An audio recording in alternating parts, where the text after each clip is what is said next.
we'll call the July 25th of August, or I'm sorry, 25th of July meeting of the Planning and Zoning Commission to order. Yeah, I'm on vacation already. All right, number 2 on our agenda, hearing of residents. Do we have anybody sign up, Tiffany? All right.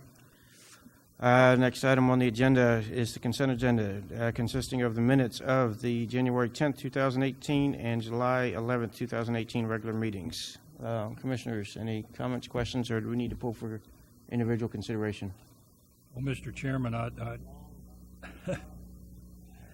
think there might be a need to correct the minutes of our last meeting. I don't know if we need to pull that off the consent agenda to do that or not. I would suggest that we pull it off then. Okay, so then the consent agenda will consist of the January 10th minutes. Any comments on that? Make a motion, we approve the January 10th, 2018 minutes. All right, motion by Commissioner Greenwald. Do I have a second? Commissioner Breaux, second. All right, call for a vote. Aye. Aye. Aye. Aye. Aye. Aye. Aye. All right, minutes for January 10th, 2018 have been approved. All right, next item would be the July 11th minutes. Mr. Outlaw? Give me just a second. Let me find it here on the very first page, where it, under item 3, consent agenda. It acknowledges the fact that we removed that final plat from the consent agenda for discussion. And then down at the very end of the page where it says Mr. Outlaw motion to approve consent agenda and Mr. Broad seconded. No, what we actually moved was to approve the final plat. The consent agenda had already been approved in the previous motion. All right. We can make that correction. You make that correction. Okay. Plat. All right, does anybody have anything else on the minutes? All right, a motion for approval. Mr. Chairman, I'll make a motion that we approve the minutes of the July 11th meeting, contingent upon that correction being made. Okay, motion to approve the July 11th minutes by Mr. Outlaw. Do I have a second? Second. Second by Commissioner Broad. Any other comments? All right, call for a vote. Aye. Aye. Aye. Aye. Aye. Aye. Aye. Motion carries 7-0. Next item on the agenda, public hearing. Hold a public hearing, consider and make a recommendation on an amendment of Part 3 Schertz Code of Ordinances Unified Development Code to Article 8 Special Uses and General Regulations, subsection 21.8.2 Accessory Buildings, Uses, and Structures.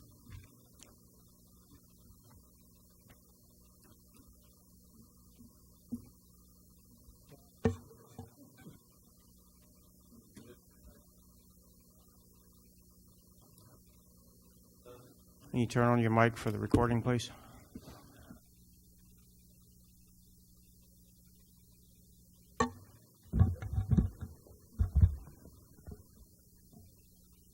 Hey, thank you, Commission, for taking the time to go over this with us tonight. I just wanted to give a quick overview as to kind of how we got here, what's been going on in our city with this issue. So on June 25th, the Board of Adjustment heard 4 cases that were submitted by residents within the fairways of Scenic Hills that had installed accessory structures. They had come before the Board of Adjustment to ask for a variance at that time. We talked to the Board of Adjustment on that evening and kind of laid out our position from the fire department standpoint on that particular each case that was brought before the Board of Adjustment at that time. Further meeting on July 10th, it was a discussion item at City Council that had instructed city staff to speak with Planning and Zoning about this issue. That's kind of the history of kind of how we got here and where we're at now.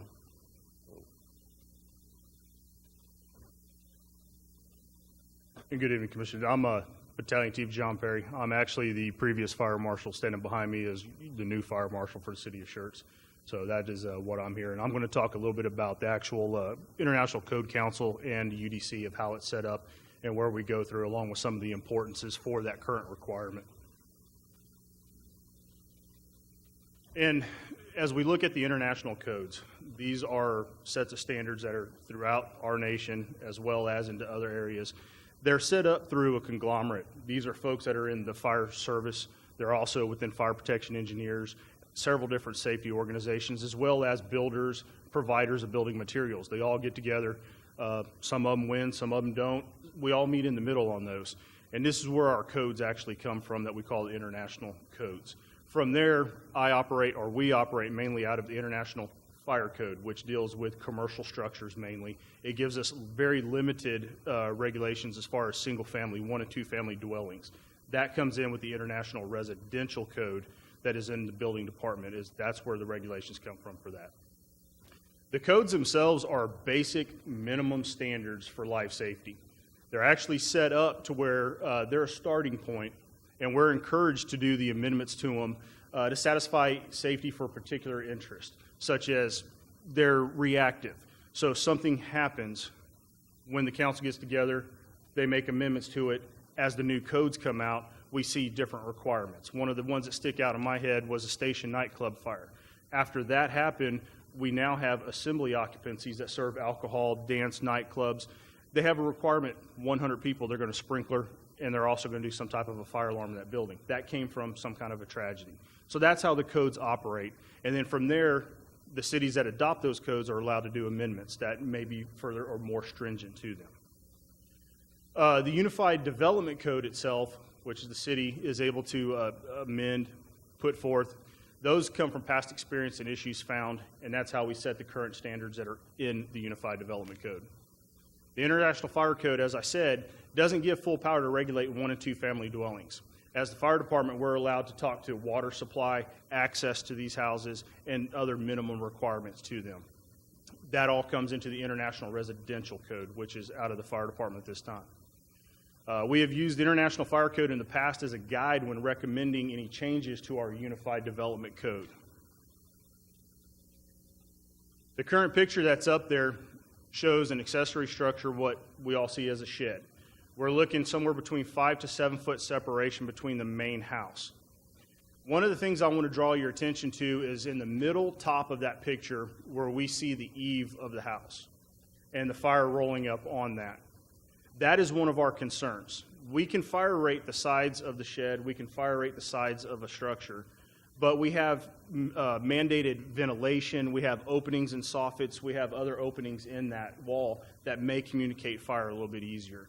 And this picture did a pretty good job of showing that. When we talk about the importance of the current standards that we have in place, distance equals time.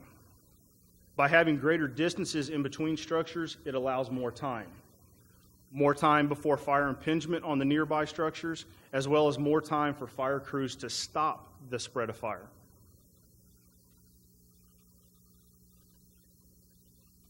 Again, with the importance of the current standards that we have in place, distance equals operational benefits. Without increased separation, crews are hindered from reaching all points of the structure. This may extend the time needed for the suppression of the fire, as well as may hinder any rescue efforts that are needed. We also may not be able to effectively reach the seat of the fire if the access is blocked.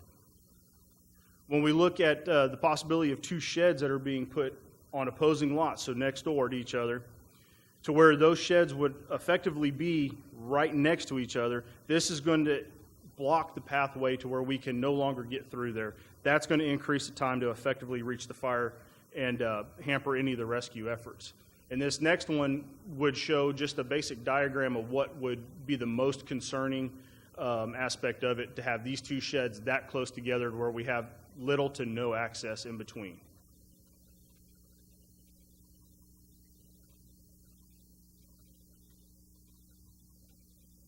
This next picture that's in here is an actual structure fire that we responded to in the city limits of Schertz. This is a normal standard residential neighborhood. This is what actually led to some of the UDC changes for a residential building, the 10-foot side setback. So when a new neighborhood comes in, you have to have a 10-foot side setback automatically.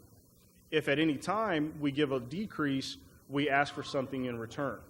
So as my time as the fire marshal, I never went below a 7.5. We were able to get fences to stop at the backyards. We were able to not have anything in the side yards, so we have unimpeded access throughout the side yards of the residents. This just shows typically, some of the items that we would deal with. What you see in the front of the picture is a couple of bicycles from the kids. You see the air conditioning unit. And then we start seeing debris that actually comes off of the house or from inside the house during a fire. This particular fire, at the heat of the fire, the very utmost point of it, our fire crews were not able to get past this point to get to the rear of the house. We actually had to go one house over through their backyard, through all the fencing. Same thing with the left-hand side, the other side of the house, to get to the back of it. And that was just because of the heat of this actual fire.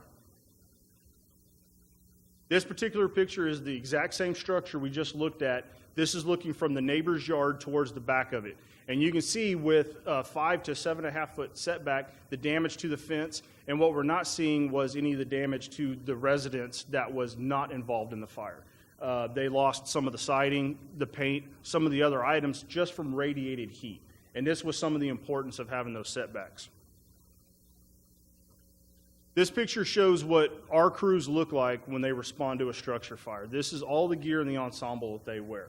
What you're not seeing in this picture are any hand tools, the hand lines, everything that is drugged with these folks as they're trying to get around and operate on a fire ground.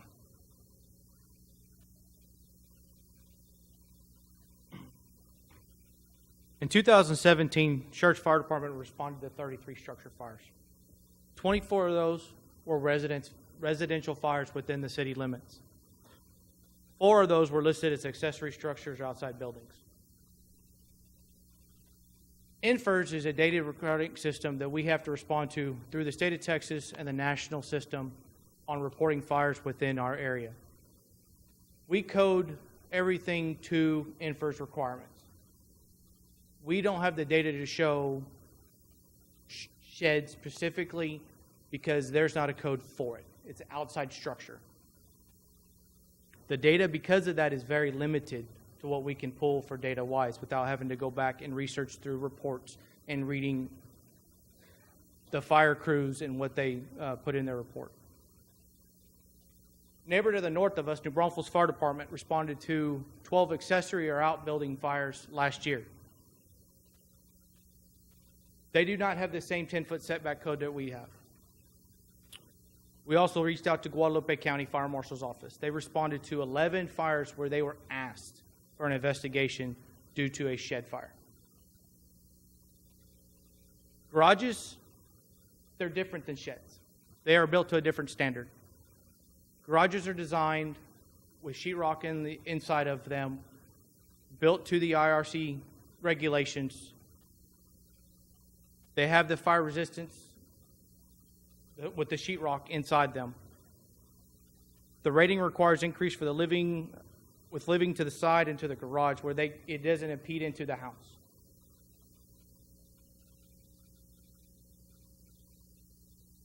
This is a picture of a garage fire.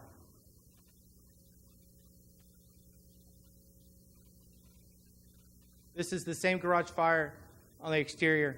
What we don't have a picture of is showing how the sheetrock protected that residence from fire impingement into that house. There was soot, and there was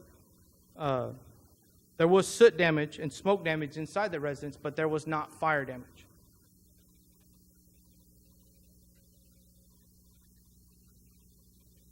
Hey, next, Commissioner, what I just wanted to kind of talk to you about was what I started out talking about, kind of how we got here and kind of the history of what brought us here. And so these next few pictures that we have here are pictures of the cases that were heard at the Board of Adjustment meeting. And so we just put these in here in the slide presentation just so you could see what those cases were that were heard before the Board of Adjustment. And so this is one of those. As we get around here, you can see this is the second one. So we talk about at some point, it's been mentioned, well, usually they're brick. In some of these cases, they're not. So again, you can start to see there at the top, again, at that eave, how easily that could be spread fire inside the eave and then into the attic of the house. Here's another one that's just very similar from the last one. And then again, kind of what Chief Perry talked about earlier, one of the things we see here that concerns us when you look at this, these right here are little vents. Could be dryer vents, could be hot water vents, anything like that. And those always equal, to where tubing, metal piping, some type is running through that house, and so that causes fast spread of fire inside where you can't see it. So it gets inside the walls, inside the ceilings, joists, where you have a hard time seeing those.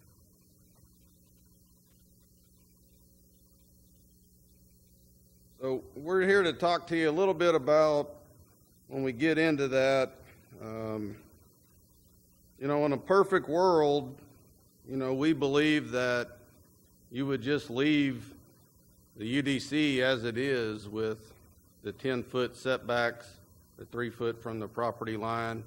That's how we see that it would be in a perfect world. But we also believe that, people should be able to use their property and,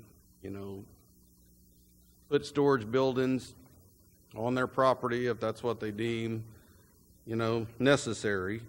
And so I think just to be completely open and just talk about kind of both sides of the issue, I think it's important to look at the other side, that, if you leave it the way it is and nothing changes, we're going to have a code compliance nightmare.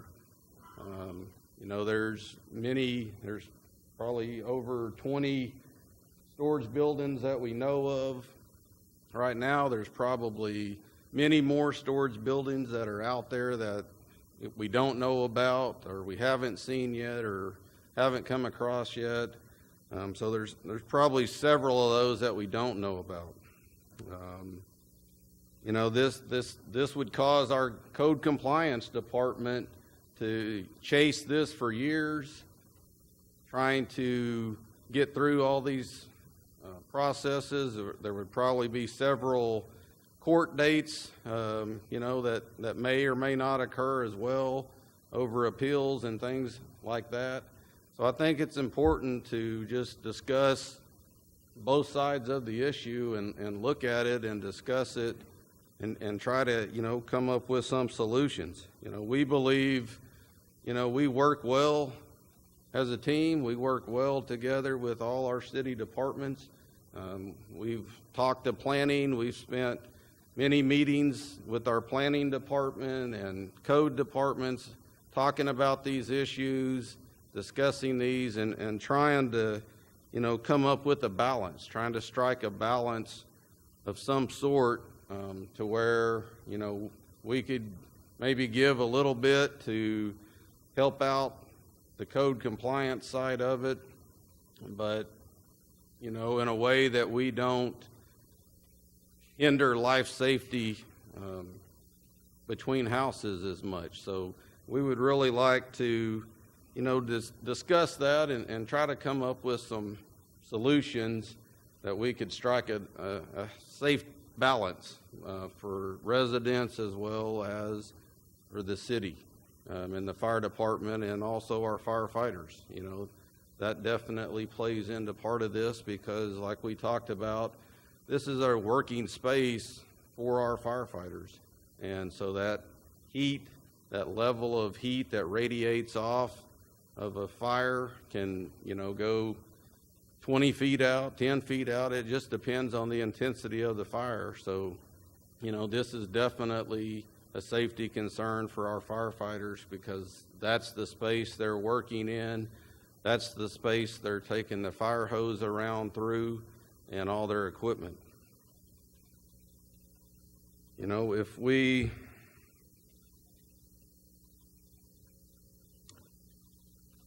just trying to discuss some possible adjustments to the UDC, working together as a team, we feel like we can strike that. And so some of what you see here, kind of what we come up with is, as we walk through, maybe there's some areas in the backyard where we could agree that it would be better if we moved them from the side yards into the backyards, and if they were closer to the house than permitted, maybe some type of fire rating, would be sufficient and safe at this point, for us to discuss and come up with those types of solutions. So we're trying to be proactive and work through some of those balances with our planning department as well that we could come up with. And so, as far as that goes, we're not saying it has to be, all or none. We're definitely trying to work with everybody involved and come up with something in the middle. When we talk about, the side yard, that's obviously something we've showed a lot of pictures of. We've showed a lot of spacing, and we've talked about 10 feet and different ranges like that. There's 3 foot off the property line that is a planning requirement as well. And so, as we get into discussing that side yard and we try to come up with solutions to this, we would just ask, at a minimum, we discuss keeping at least 5 feet spacing for us to be able to get our equipment and our firefighters through that area. In a perfect world, like I said, we would keep our 10 feet spacing, but just trying to strike a balance, work together with everybody. That's something that we feel like, we could come up with a way to even fire rate, 1 hour fire rated materials or something like that on some of those structures whenever it comes to the side yard or the rear. So we're just saying that, the rear yard is a better compromise for us because it still allows us our working space in that side yard to get around to the rear of that yard.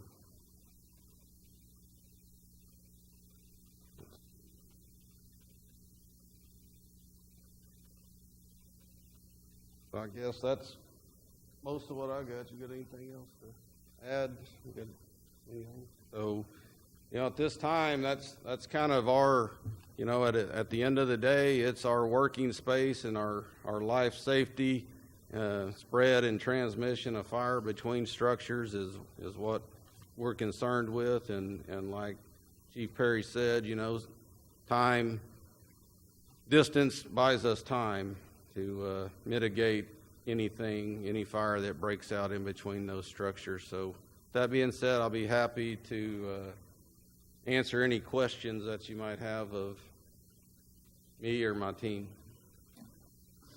All right, and with that, this is a public hearing, so we'll open the public hearing at 6:24. And if anyone wishes to come and speak on this matter, please come up, state your name and address for the record. And seeing no one coming up, we'll close the public hearing at 6:25. All right, commissioners. Well, Mr. Chairman, I tried to get in there before you opened the public hearing. I have, last night I showed some photos to City Council that I would like to share with with this commission, and I just didn't know whether it would be appropriate to do it as part of their presentation, public hearing, or if you're even going to allow me to show them. Oh, certainly, this is a life safety issue, and I think any information that comes forward is relevant. And if you'd like to go down to the podium and display those pictures, we'd be happy to look at them.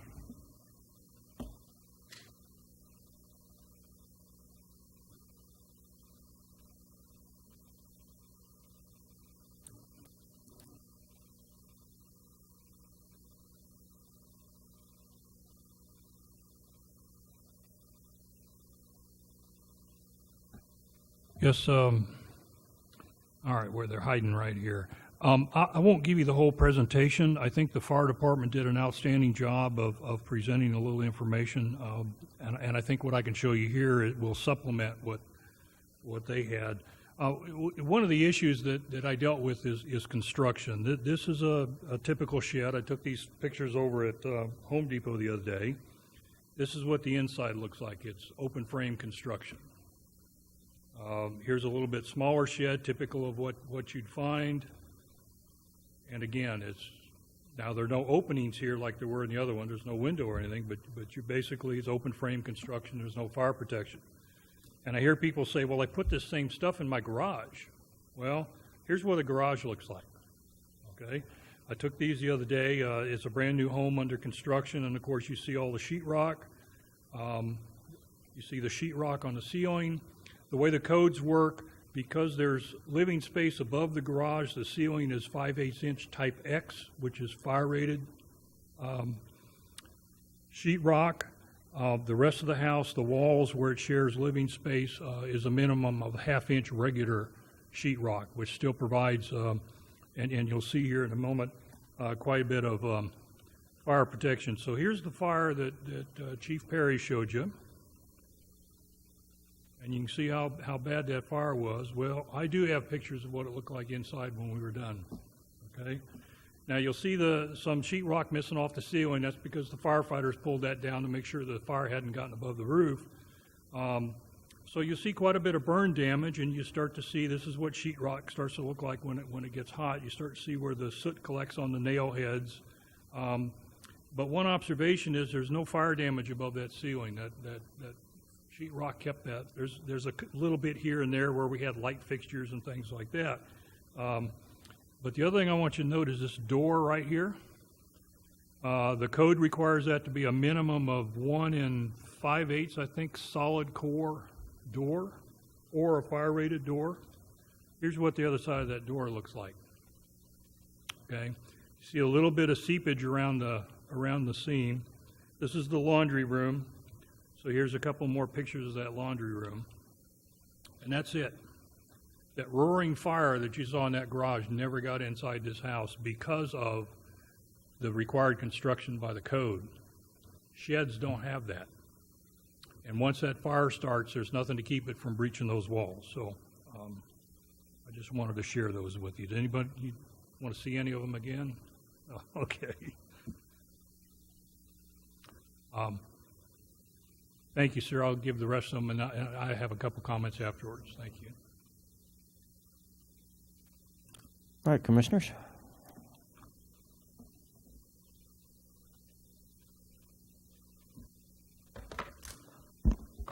I've been here with the commission a long time.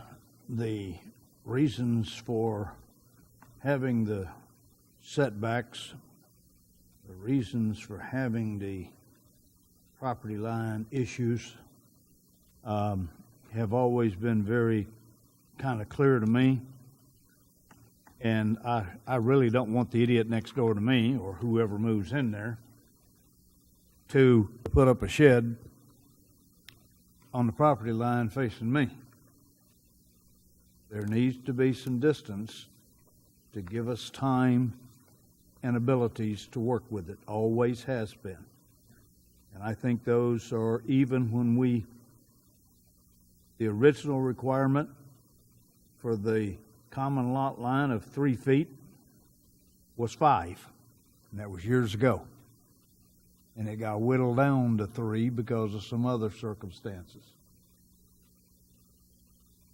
I cannot, in good course and good conscience, think that we're doing our city any good by trying to change something that has served us well for a bunch of years.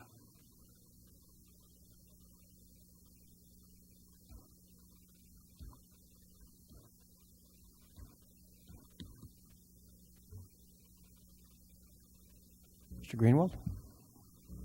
Yes, sir. I appreciate the chief's pictures and stuff, but if you look at some of the other houses, housing built in the city of Schertz, back in the 70s, garages were not insulated. If you want to come over and look at my house, which was built in 72, come on down. Only sheetrock that's there is what I put up. There is no fire-rated door between the garage and the house. Never was. I appreciate what you're saying, and I would hate like the Dickens to be one to have to attend a funeral of one of our firefighters. There's got to be distance between them, and there's got to be a fire break. Whether it's sheetrock, distance, either, it's got to be in there. How we can ever push that on these residents, I don't know. There's got to be a way to do it. At one point, and this is going back many years ago, a contractor that's right up here on the other side of Bussey's only installed sheds and carports on Saturday and Sunday because he didn't have to get a permit, and he had nobody to inspect it. We just about shut him down many years ago. There's again, like I say, there's got to be some distance to allow the firefighters to get in to do their job. The 3-foot separation on the rear property lines was so that the people could cut the grass. We didn't expect to see grass growing up 6 to 8 foot high. That's where the distance change came. Went from 5 back or down to 3. But they were never allowed in the side yards. Never. Who approved those? Que pasa? I don't know.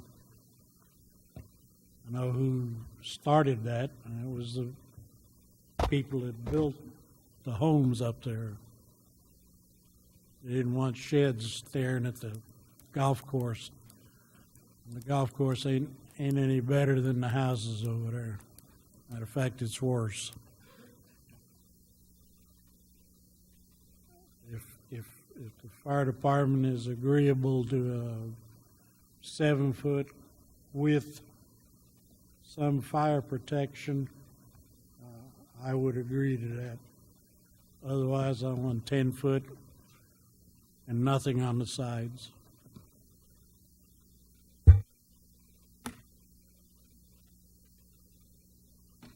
Mr. Outlaw? Oh, thank you, Mr. Chairman. As Chief Long said, he alluded to the perfect world, and unfortunately we really don't live in a perfect world. What we're faced with is a problem, unfortunately, that the city brought on itself.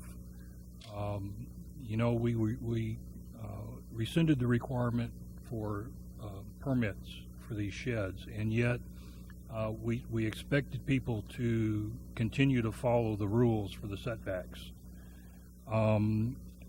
But actually, I think that's unreasonable. That if I don't have to get a permit, why would I even think to look and see what the rules were? I sort of expected, based on some comments that Mr. James made at this particular council meeting and what was stated in the minutes, I expected to see more of what the fire department brought us, some type of compromise. Do we, do we make adjustments based on the size of the shed? Do we allow, and not even necessarily fire rating. I mean, just a simple, if the interior of the shed was finished with half-inch sheetrock, that's going to slow things down. But I expected something like that from staff rather than the outright repeal. I'm in that particular situation myself. I have a home that was built in 1989, but I have fairly large setbacks on each side. And I'd love to put a shed in my yard, but unfortunately, where I've got the most distance is on the Savannah Drive side of my house. 3 feet from the property line, an 8-foot shed, and 10 foot from the house is 21 feet. I have 19 feet from the side of my house to the fence, okay? So, it's not really a new issue. I've grappled with that for years, and even trying to move it into my backyard. An 8x10 isn't going to fit. I might be able to get an 8x6 or a 6x6 or something like that. But I think what we need to, or what I would like to see is that we come up with some compromises that, because some of those pictures that the chief showed, where the top of that shed is right up against the eave of the house, that's the real danger, because that's really, I don't know if you ever looked at your eave, but it's just thin board up there, and it's going to go right into the attic. In my head, I've got all kinds of things rattling around about minimum vertical clearances, but it all comes back to the basic that if we don't put the permit requirement back in place, it doesn't matter what rules we come up with, because they're without enforcement. Number one, without the permit, there's no incentive for the resident to try to find out what the rules are. When I heard the initial presentation by planning at the council meeting 2 meetings ago, it implied, or maybe it was at the BOA when I was listening to residents, but anyway, the implication was that Tough Shed was aware of the rules. And so it may be possible to work with the manufacturer or with the builders and the distributors. And I acknowledge what Mr. Greenwald said, not, what I showed you in terms of construction, that's relatively new construction. I don't know, probably 86 or so is when those kinds of codes. But even then, I can tell you I've been in, personally, I've been in at least 4 garage fires in the older part of Schertz. And where the problem was is the space between the garage was open to the attic of the house. There was no fire barrier there. So what we ended up with was not, the fire didn't necessarily extend into the house, but it got up in the attic. And in 3 out of 4 of those, we were easy. We made a quick stop on it and saved the structure. One of them we basically didn't. But so. Based on experience, even some protection is better than none. So, and again, recognizing the fact that we don't live in a perfect world, I would just like to ask staff, did you consider anything other than what you brought to us tonight?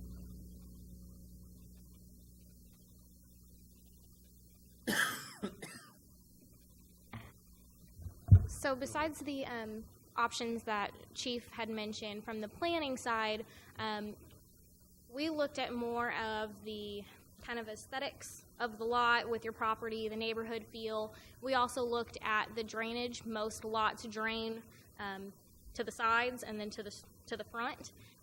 So from our perspective, we're more okay with getting rid of the 10-foot separation and having the 3 feet from the property line to accommodate for that drainage and a little bit of the access. But we definitely appreciate the sentiment of fire and the emergency services, because from the planning side, I mean, we've never put on their gear and fought a fire. So we don't really have that full understanding of what they need. So we kind of kick it back over to them on what they need for the emergency services portion.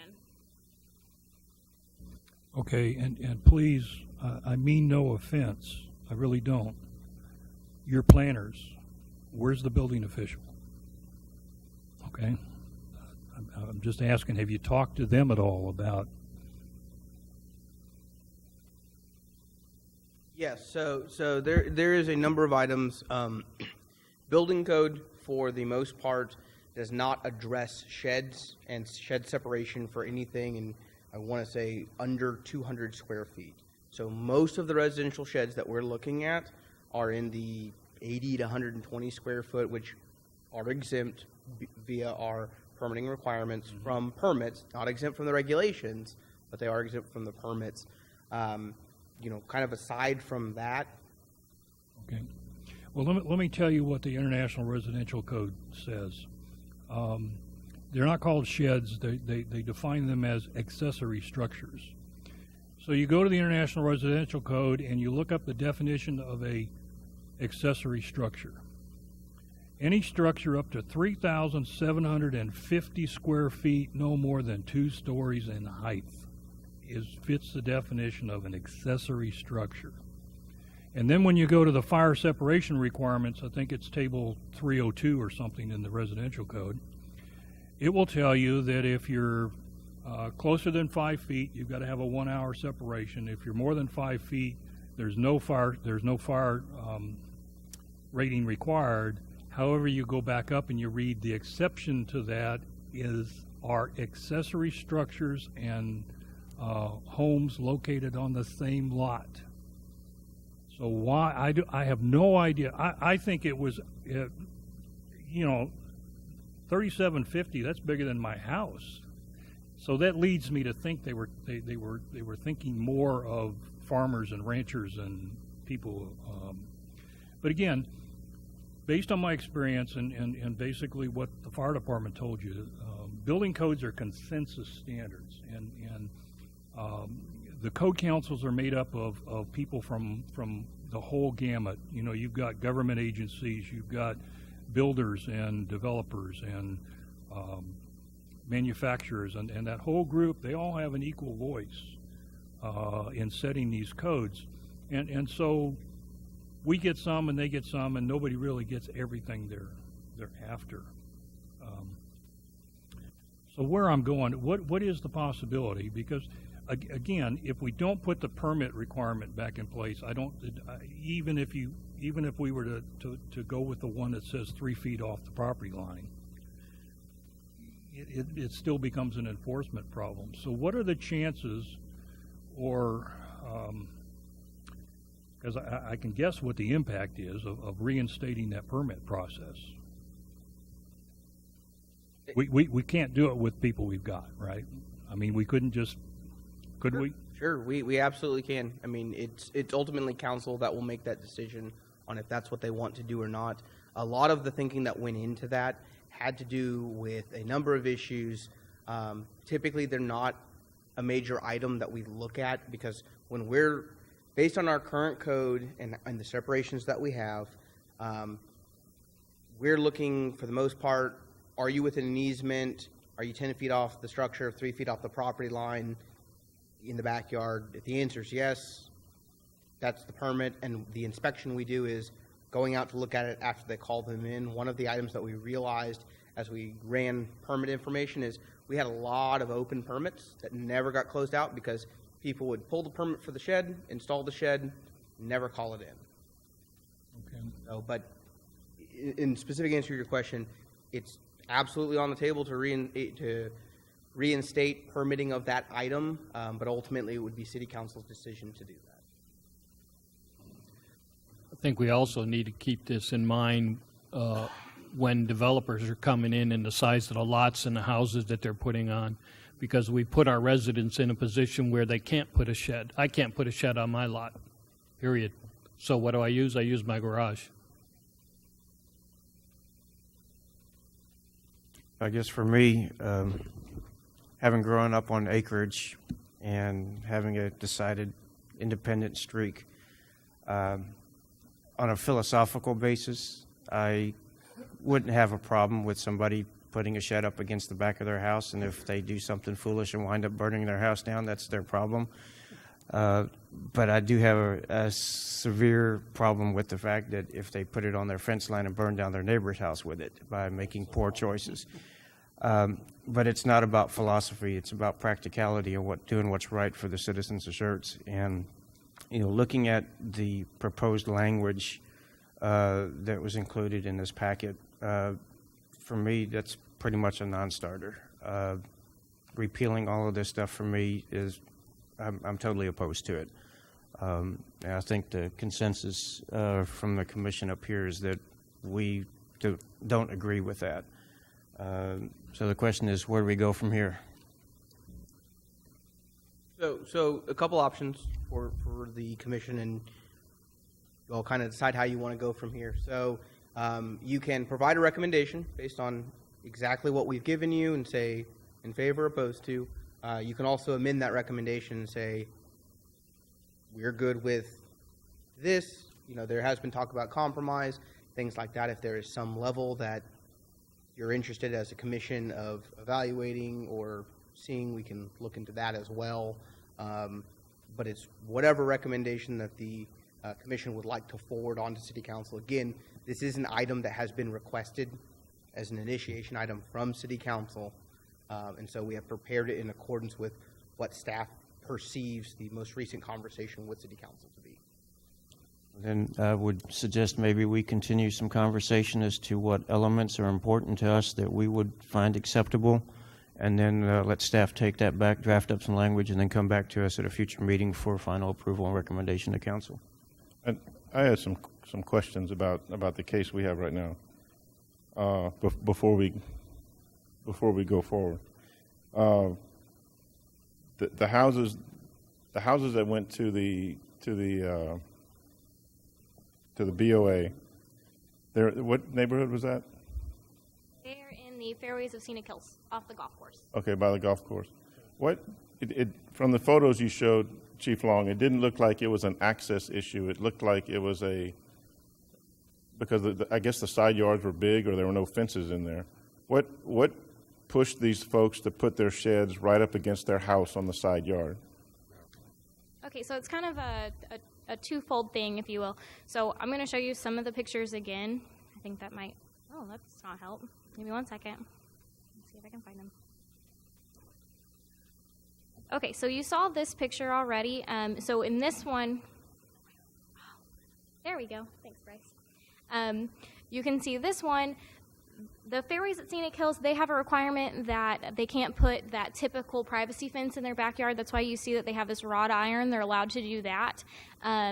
They also indicated to us that they weren't allowed to put it in their backyards, that the HOA gave them approval to put it in this location adjacent to their home. On this one, for instance, so they don't currently have a fence along this property line, but there's nothing in the UDC regulating that they could not.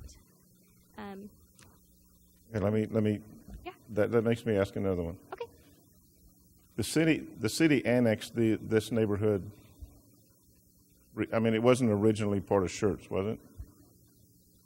Ken, Ernie. So the city, were these sheds before annexation or after? No.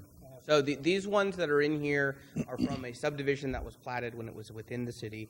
There are some older parts of Northcliffe, kind of on the interior pod. Okay. I think Foxbriar and a couple other streets. Yeah, Columbia, so- Foxfire, those first three streets, everything south of Country Club and the senior complex there, Scenic Hills, I think. Those are the ones that were in existence when we annexed this. Yes. So these particular ones were in the city limits under code at the time these structures were built. And These sheds were just recently installed. so the HOA approved the construction of a shed in violation of city code. Correct. Not my problem.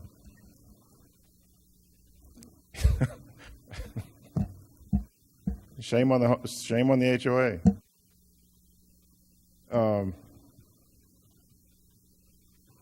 And then someone mentioned we could have sheds constructed with a fire rating.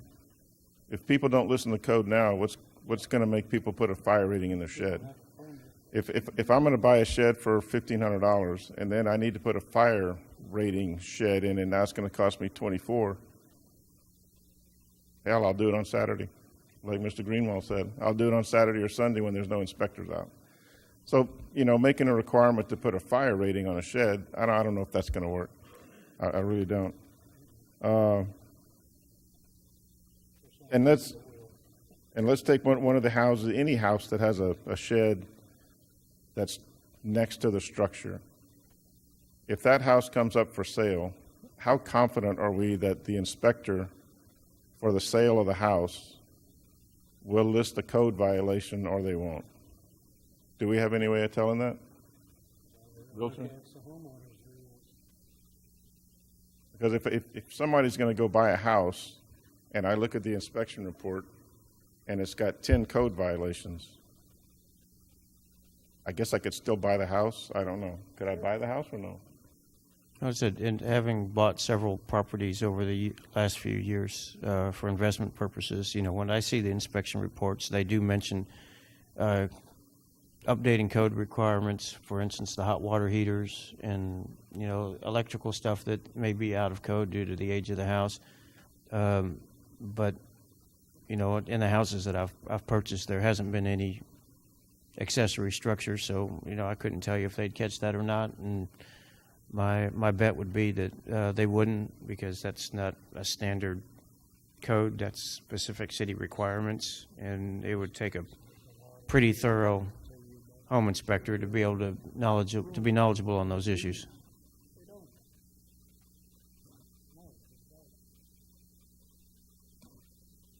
Mr. Chairman, I'd just like to make the commissioners aware that when the applicants appeared before the Board of Adjustment, they brought with them, or at some point in the process, they proposed, they were willing to do one of two things. They looked at sheetrock for the inside, and they also looked at fire retardant paint for the, I assume, for the exterior of the shed.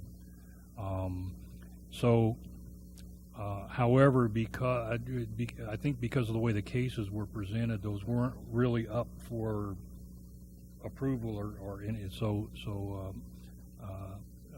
the Board of Adjustment denied all four. But what that shows me is that at least some people out there are willing to make some effort to appease the city. And I'm not sure if what we need to do tonight. Ideally, what I'd like to see is for this to wait a couple weeks, to give planning, building, and fire department an opportunity to look and see if they can come up with a workable solution short of totally repealing the separation requirements.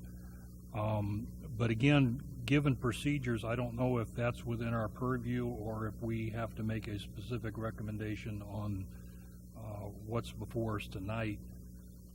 In other words, recommend it to City Council that they delay action and allow somewhere.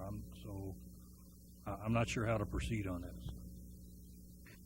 Well, I would say that we would table this until staff could come back to us with language that is more appropriate to what we would want to entertain and make a recommendation on. The other option would be to oppose this recommendation or oppose this language and decline it and send a council recommendation to not change the UDC. How many subdivisions do we currently have either in the process or built out with only 15-foot separation between the two houses? currently in the process or built out. All right, I know it's a There are bunch. quite a few that are built out. So There's most a of the bunch. older things, I will say, so I've been here for, it'll be 5 years next month, and everything that I've worked on since I've been here has been, with the exception of Cypress Point Unit 2 that we redid, has been 10-foot setbacks, or it's been an item that we've discussed with fire. So we've got like the crossvine garden homes coming in that are a true zero-lot product with a fire-rated wall on the property line. But the rest of them have been the 10-foot. But the vast majority of, at best, 15 feet. Yeah, so it'll be 10 feet on each lot. So in theory, 20 feet. Worst case scenario, you have a There's a place wooden you fence can running do down the middle. 15. 15. I saw Mr. James trying to sneak in there, so let's see what he has to say. Okay, so let me offer this up, if I will. You know, as I said, maybe to give a little bit of history on how this happened. The city received complaints about some sheds that were built in violation of the code, were located there, went out, investigated, cited those property owners, worked with them since there were a number of them and some of the issues they faced. Ultimately, they took the path of going to Board of Adjustment.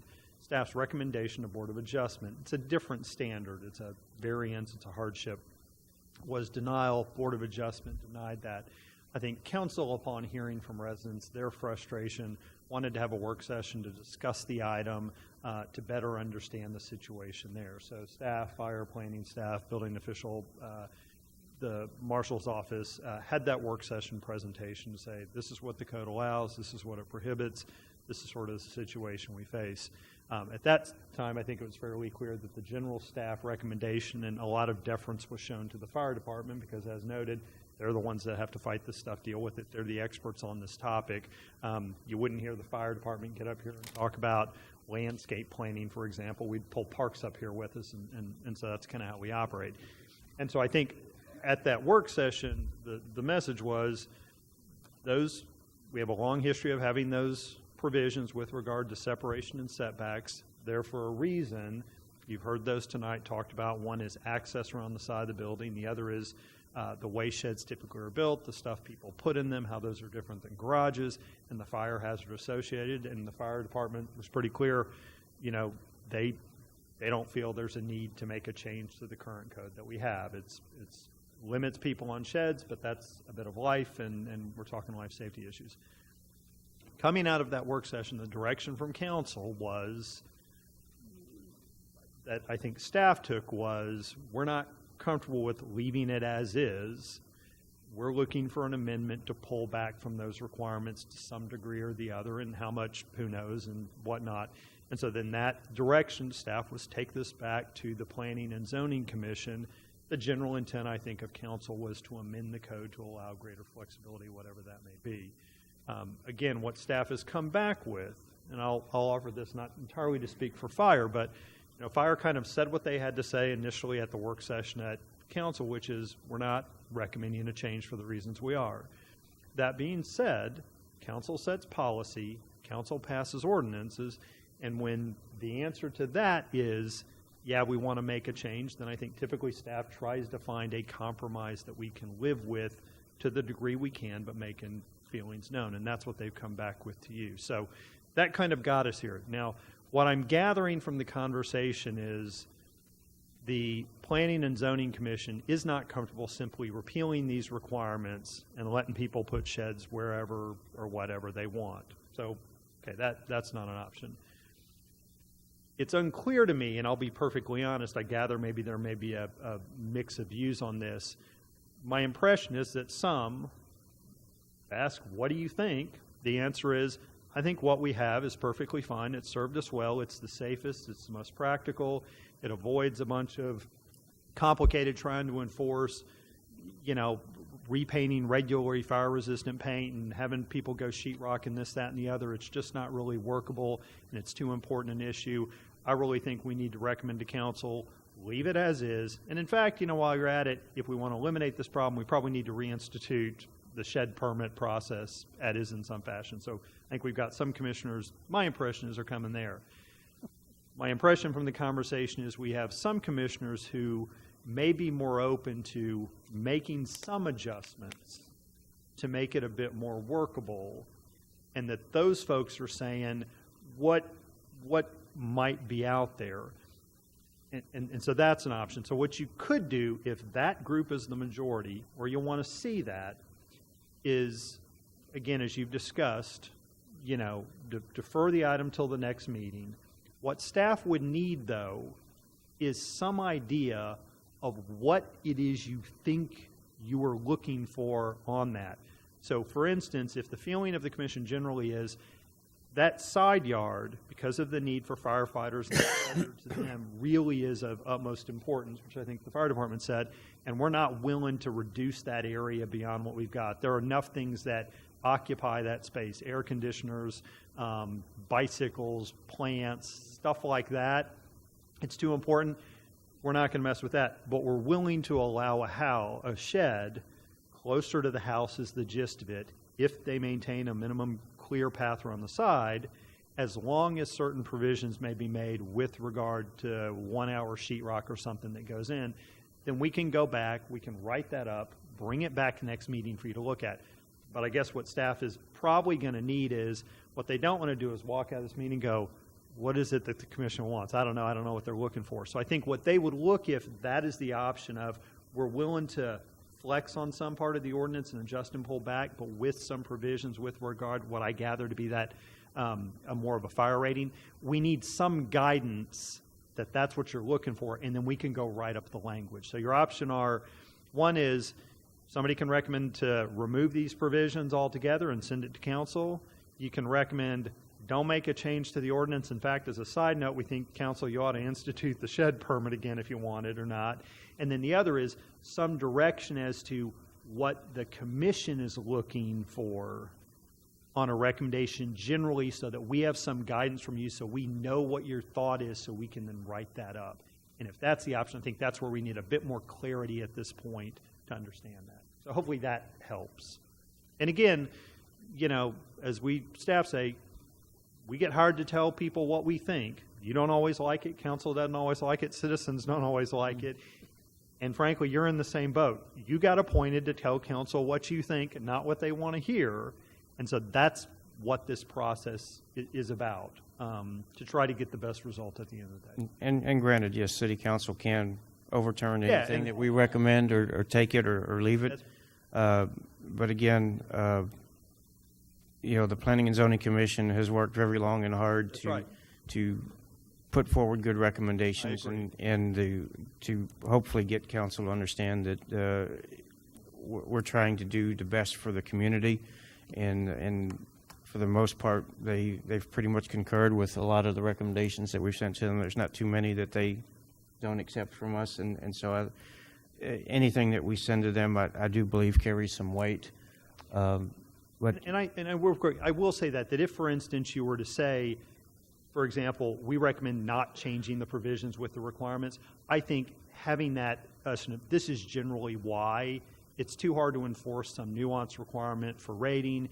It's too important, and there are too many hazards to ensure. I think that's helpful, you're right, to have that explanation so they go, okay, I get where they're coming from. And obviously the minutes in the discussion reflect that. Yes, sir. So I guess the first thing then is a kind of informal poll or consensus as to where we sit on this individually. Are those that would be willing to entertain some sort of compromise? I guess let me know somehow, some way. So, Mr. Outlaw, I would include myself on that. Mr. Greenwald, yes? Okay, I'll back off on the rear setback. I can come down to 7 foot, which would give them room to work, carry their tools, etc. But the side yards, no mas. It will not be allowed. There's too many houses that have the 10 to 15 foot separation between them. You put a 10-foot shed in there, now what room have you got? plus an air conditioner, a circuit breaker, and all the electric panel. There is no room. Like I said before, I do not relish the thought of going to one of our firemen's funerals. I do not want to think about that. Mr. Chairman, may I Please, go interject a ahead. comment? It was pointed out to me the other day, option number 2 that staff brought to us maintains that 3 foot off the property line. And so that can be a de facto way of regulating how big a shed. I mean, if you've only got a 7.5 foot side yard setback and you've got to be 3 feet off property line, how big a shed can you put in 4.5 feet? Same thing even with a 10 foot side yard setback. If you're 3 feet off the property line, you're down to 7 feet. And one of the compromises, and of course I say I would be willing to discuss compromises with a lot of deference to the fire department, assuming something could be worked out. But if all else fails, the 3 foot option off property line that staff has proposed is again, I'm not sure how we'd enforce it without permits, but it would be a de facto size limiter, if nothing else. Well, we don't specifically limit the side yard by saying you can't put a shed in the side yard. It's not specific. We control that by, on the sheet the staff gave us, number E, or letter E, we control it with setbacks. So Correct. Well, we don't specifically say you can't put a shed on the side yard. that's correct. Just say you have to It does comply not. with the setbacks.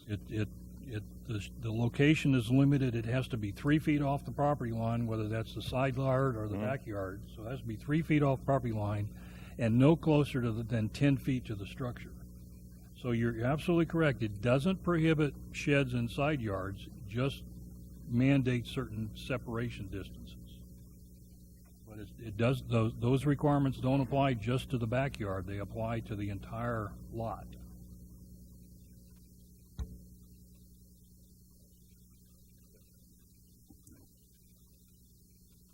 And so I would agree with Mr. Outlaw on that the 3 foot on the side is non-negotiable for us.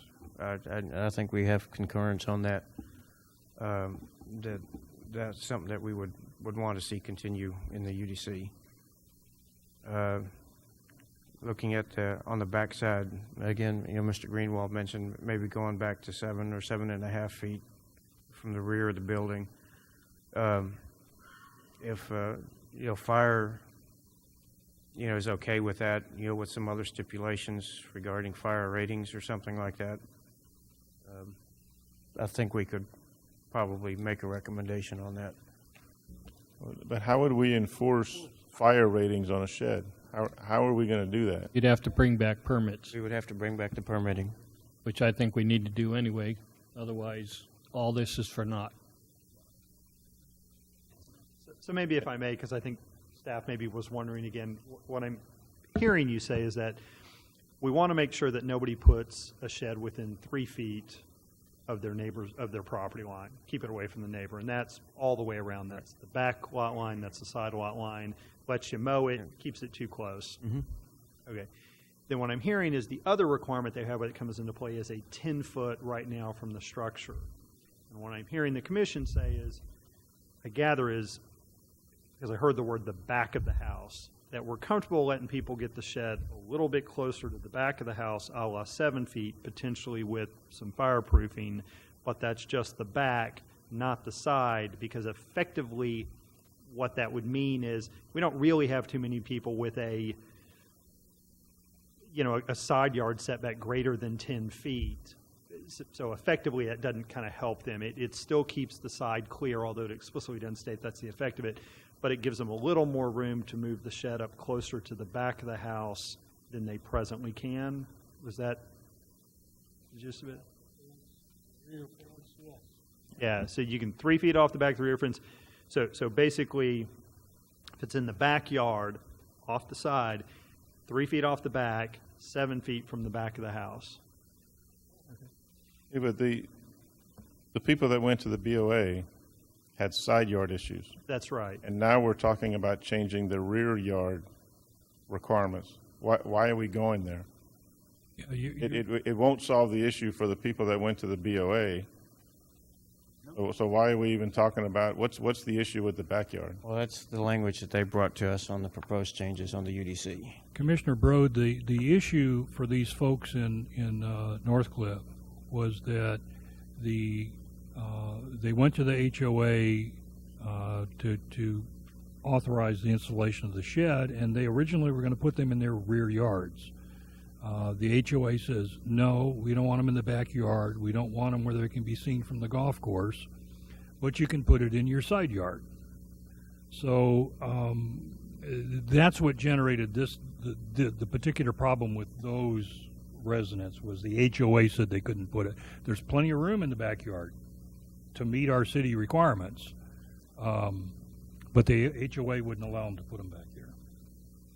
But I guess the other part then too, if we're talking about side yard structure still, that, and again, listening to the response from the fire on that any side yard structure, because of the relative narrowness of the lot at that point, that any side yard shed would have to be fire rated because it would be too close to the building. So let me maybe try this and maybe look at a typical example, because I think that may be helpful for us. So, if you think of this as a typical residential lot, we'll call this the front, the rear, and then we've got both sides. So typically the way we lay out now, so new typical, it's a 10-foot on the side. Older, it may be less, 5, 7.5, something like that. You typically have a much larger front and rear yard setback, 20 feet or something like that. What I gather from fire that they've got a concern about is when there's an emergency, they need, and again, nobody's talking about putting a shed in the front yard. So essentially, yeah, that area is sort of off limits, okay?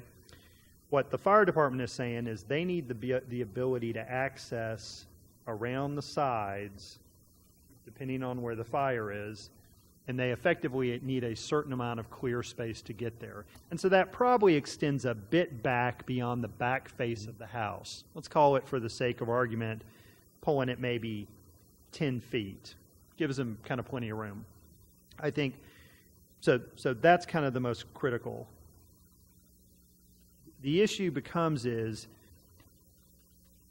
if we want to maintain a certain minimum distance here, and typically we don't have people more than 10 feet, because that's the effect. If you've got a really big side yard at 35 feet, current ordinance isn't a problem for you. But for most people, and the ones we're dealing with, it's about 10 feet at max, maybe a little less. And so if the feeling of the commission, based on kind of fire's comments, is, look, I really need to maintain that. It's not practical, given what kind of shed people want. If I say, well, instead of 10 feet, it's 9 feet, you're not helping a residence. 10 feet instead of 8 feet, you're not really helping a residence. You got to really get down to, okay, you can maintain a 3-foot clear to get a 7-foot wide shed, and I'm not getting the impression that 3 feet is enough for some of our firefighters to scooch through with their gear. We have some pretty big firefighters. So again, we have some pretty big guys. So when you get to the point that you've helped a resident, practically speaking, it's probably problematic for fire. And so if what I'm hearing from the commission is we need to ensure that, then I think what we've effectively said is this side yard is kind of off limits for a shed, I gather. That's what the commission's saying. Now, if you disagree with that, say I'm kind of leaning otherwise, but if the answer is no, it's a bit of a sacred space, then that's kind of where we are. If the answer is I'm willing to flex a little more in this backyard area, so once I ensure fire can get around, then I'm a little more open. Because frankly, if you stick it up close to the back fence, person behind you's house isn't right back there, so you're not going to set their house on fire with it. If you deal with the mowing, whatever, once you kind of get into the backyard behind the back face and enough clear, keep a 3 foot off there and I'm fine, but effectively that keeps the distance. That's what I'm kind of hearing the discussion to go is within this sort of area, I'm willing to allow a little more flex.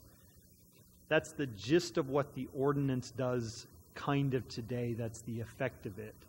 And so I want to be clear, what I'm kind of hearing you go to is tweaking slightly what we've got, but the problem effectively of all the folks we've had is they've wanted to put a shed in this area that impedes access, and so fundamentally, unless you're willing to significantly reduce the accessibility on one side for fire, we're not really helping people because you can't put a typical size shed there that's probably 5 by 5 minimum or 7 feet wide or something like that. And maybe this helps frame up kind of how this stuff plays out, so what we thought was a compromise maybe doesn't really help folks with the issues we're having, because the issues we're having is they want to be in this area, and I have not gotten the impression from anybody on the commission, and I may be wrong, that you're willing to allow a shed in that area. I don't think it's the people, it's the homeowners association. That's right. And so I think inherently, yeah, part of what we've got is, hey, the adjustment that needs to be made on this isn't the city with our code. It's if the residents really want to be able to put sheds, they need to work with their HOA to modify the requirements to allow them, for instance, back here in the backyard close to the house, not far back, something like that. And now we've maintained fire's path around. Has the city manager considered composing a letter for their HOA to tell them that their instructions or their HOA covenants are in violation of city code? Their covenants aren't in violation of the city. Or they're forcing their residents to violate city code? So they are not forcing their violation. So let me try this, because I appreciate where you're coming at it. The regulations an HOA imposes may or may not be consistent with the city's regulations. So the city has a regulation on tall weeds and grass. I believe it's 8 inches, 12 inches, 8 inches? So we have a tall weeds and grasses. If it gets above 8 inches, you're in violation of city code. Most HOAs aren't okay with that. They're going to come in and go, hey, you get over 4 inches, you're in violation of ours. Now, they're different, but they're not in conflict. You've just got a higher standard by the HOA.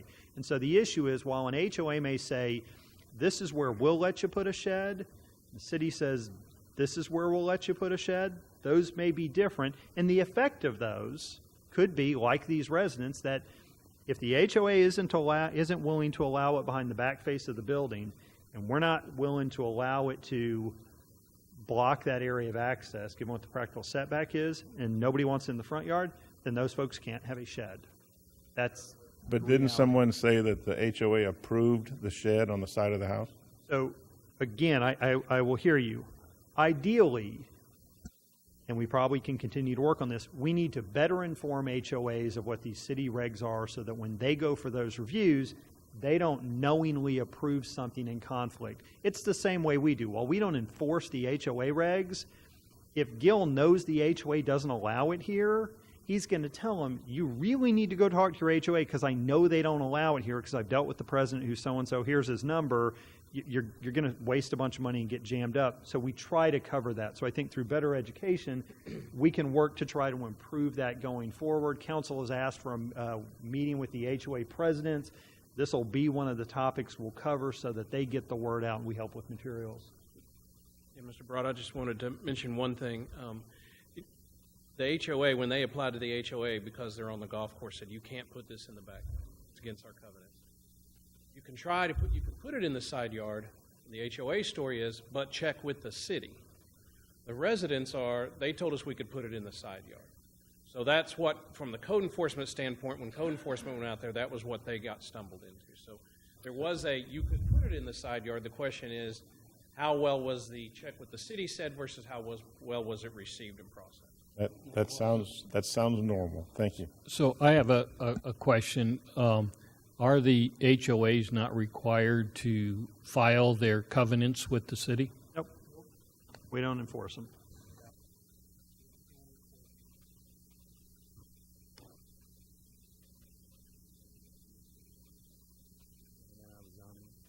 So I think maybe to help get staff some direction, it would help us to understand if effectively the commission is wanting to recommend something that would reduce the area of clear unimpeded by a shed from what we currently have, which is 10 feet effectively on the side. I think that would help us to know. If your answer is nope, that's sacred space, we're not willing to encroach at all, want to know that. If your answer is I'm willing to let it be cut in half, so a 5-foot shed wide, or you have to have 5 feet clear, which for people with 10-foot side yard means they can do a 5-foot shed. If you got 7 feet, you can do 2-foot shed, meaning you can't do a shed. I think that would help us to understand where you're headed. Maybe talk the side yard first. I think anybody that wants to can go to the fire department, put on a suit, and try and run through a 3-foot yard carrying a hose and an axe. Yes. So what I'm hearing from you, Mr. Greenwald, is you are not willing to reduce this area from what it currently is at 10 feet. And so I'm looking for a nod of those folks that agree with Mr. Greenwald and say that's a non-starter. Yeah, So what I'm clearly hearing is everybody. So what we've done now with everybody nodding is that's sacred space, and I take the little area around the back, practically speaking, to get around. Now, the question then is, once they hit the back of the house, how much room do they need to go around? I gather you're probably saying, let's give them the same 10 feet to pull around. What the chief said, that if he can live with 7 feet, I don't have a problem. But you need access. That's the main thing. So, Yes, if I may, and they mentioned, they showed you that one fire in the side of the house and the burned fence.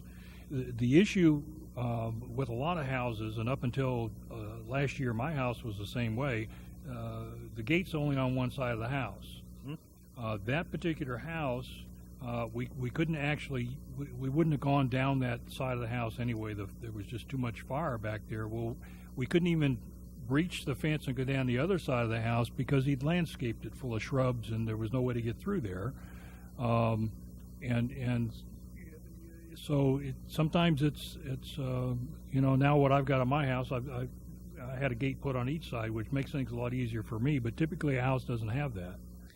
yes. So, so the trip was, and we didn't even want to go down, I don't think the neighbor, their gate wasn't on that side, so we had to go to the other side of their house and go, it was, come back. So there's a lot of things. So what I'm hearing some people say is that distance before where you start your shed, not 10 feet, but 7 feet. That's the chief is nodding. So I'll offer this up. If everybody says, hey, if the chief's okay cutting it from 10 to 7, then I'm okay cutting it from 10 to 7. Seeing some nods.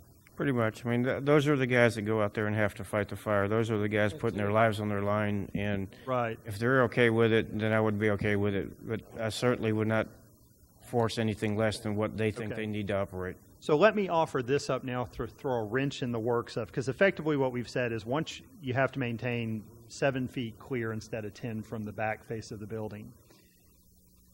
Practically speaking, I don't know that changing that from 10 to 7 helps anybody, because the problem fundamentally we have is people saying, we'll let you put it in the backyard or we won't.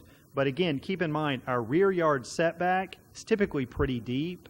And so I've not seen a case where that cutting it from 10 to 7 makes a bit of difference and now they can do it now. It's just 3 feet closer, and I'm not sure. And so I'll go to some of the commentary earlier. If we don't want ordinances that are overly complicated, then to some degree, if cutting that from 10 to 7 adds minimal value, what's the value of maintaining the current consistent 10-foot separation from the primary structure? And now you've got one standard that's easy for everybody to interpret, as opposed to we're trying to explain to people 7 foot from the back face of the building. So I can appreciate trying to work with folks. I'm not sure it really helps anybody, and it may complicate the ordinance to create more problems and heartburn for people. That's my take on it. Understand the chief says he's fine with 7, and planning probably goes, yeah, whatever. We just we're fine with whatever.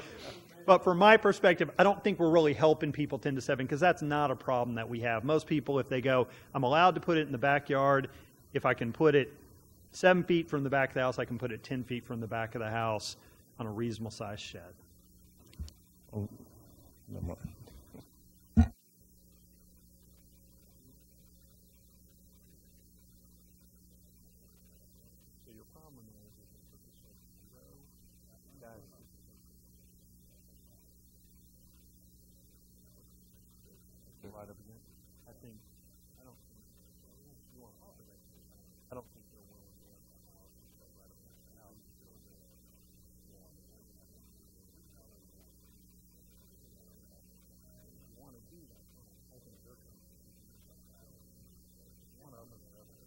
I mean, we're not going to fix all the problems. You know. Yeah. Because we prefer to keep this Yeah. in exchange. But ideally, you Yeah. would not have it there. But if you had it, yes. Okay. So let me throw another wrench into the works with regard to what the chief said. You know, he made clear what's most important for them is this side separation. And so if we're trying to work with folks, their answer would be, I'd rather have to allow it up against the back of the house, maintaining this, than kind of get overrun and the whole thing pulled and removed. But the preference would be is keep it away from the house as is. So just so y'all understand, you know, I don't know if that helps you at all. So again, with that, it's back in your court a bit of... You made a comment that going from 10 to 7 wouldn't really help anybody. I think if I understood Mr. Outlaw correctly, that he's like 2 feet short of putting a shed in your backyard. I'm in the same boat. I'm 2 feet short. That's why I don't have a shed. So going from 10 to 7 for me personally would help. Then if you want to do it, fine. You know, and there's a lot of, I think my neighborhood and my house is pretty common. So if it would help me and help Mr. Outlaw, I'm pretty sure it'll help a majority of the folks in Schertz. Fair enough. If you feel like, no, there are that makes a difference and 7's good, then... Yeah, because put it down to 7. I'm 2 feet short from being able to put a shed in my backyard because of the 10-foot setback. So, you know, if we go to 9 or 8 or 7, we still have a figure. It's either 10 or 7. And so... I don't understand your comment about why it would make it more complicated. Well, we're just changing the number. Well, he's mentioned here that the side access, the 10-foot, is most important to the fire, and by this depiction, you're saying you would be okay with the accessory structure actually all the way up against the house. You know, I would guess with the provision to have a fire rating on it. Yeah, so our position on that is, just real quick, is again, when we talk about trying to come up with solutions, when we talk about life safety and our workspace and the spread of fire, you know, that's much more prevalent in the side yard than it is the back. And so we're just saying, for us, it's definitely not, that optimal, perfect world, but we feel like keeping that side yard and having to walk 10 more feet around this loop right here, you know, we could do that. You know, it's not optimal to us, but if you feel that would help more citizens out, then we're just saying we're willing to, look at that. So keep the side yards clear. The rear yard, we would keep the buildings 10 feet away with no fire rating. Anything less than 10 feet, they would have to be fire rated.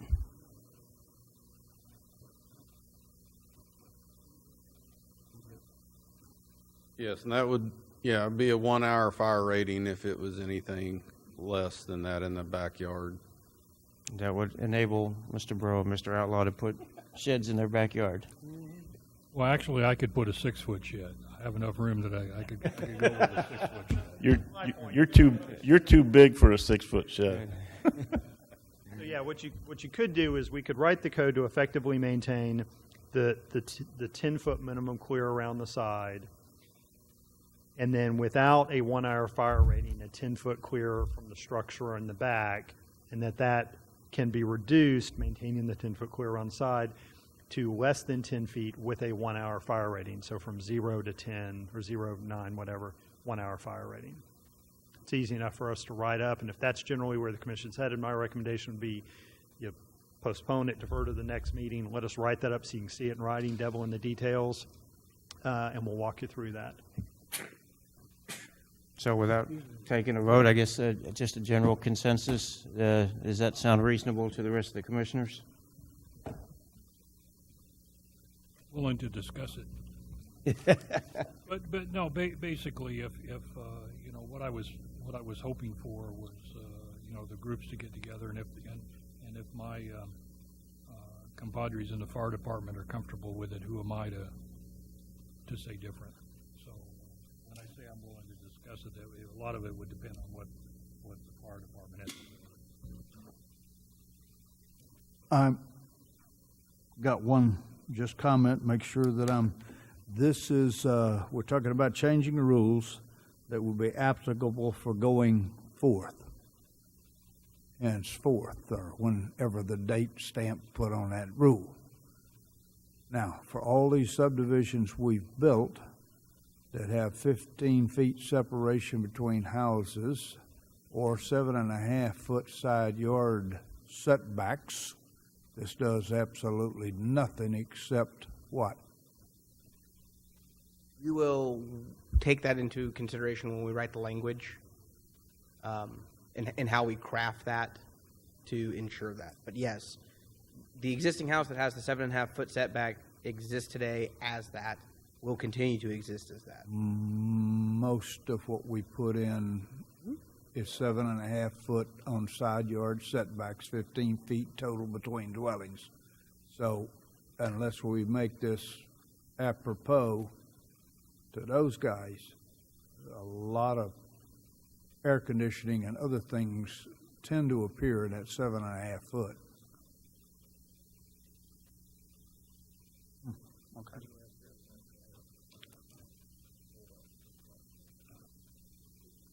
So let me see if I can shed some light here, and Chief, if you can help me out. So the biggest issue is the sheds.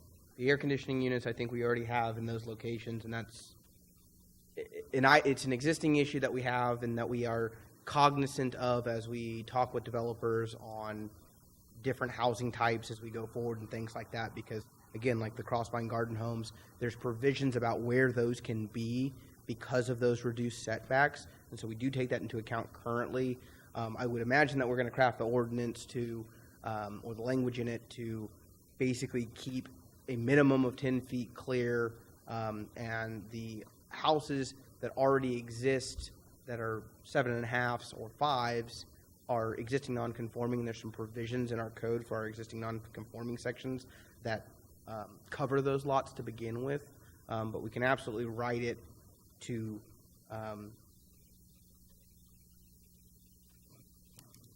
account for that issue. So they'll still be allowed to have 7.5 feet, they just can't have a shed or accessory structure within that 7.5 feet along those side yards. So we'll probably introduce some definitions of where we define the side yard and things like that as well.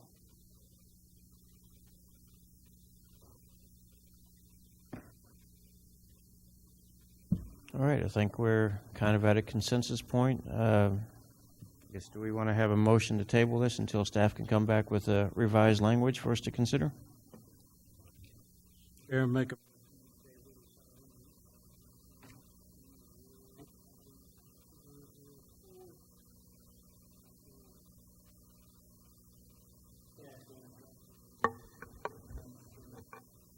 All right, have a motion to table by Commissioner Greenwald. Do I have a second? I'll second. All right, second by Commissioner Ray. Any other comments? All right, call for a vote. Aye. Aye. aye. Aye. Aye. Aye. Aye. Motion carries 7-0. All right, thank you, Chief, for your input on this. All right, next item on the agenda, requests and announcements. Request by commissioners to place items on a future agenda. Commissioners, does anyone have anything? All right, announcements by commissioners. Events attended to be attended. Education events attended to be attended. Anybody? Mr. Chairman, I'd just like to let the commissioners know I attended last night's city council meeting, on which one of the agenda items was was the UDC revision on water and wastewater treatment plants. It was approved on first reading. I think there was one nay vote, and staff made it clear that we put quite a bit of time and effort into it. But what was interesting is the nay vote was based on the whole double standard issue that we discussed quite a bit. But it did pass on first reading, and I just thought maybe the commissioners would like to know, since we put so much time and effort into that. Yeah, thank you for that update. All right, announcements by staff. There are no announcements from staff. All righty, then with that, we call the meeting adjourned at 7:35.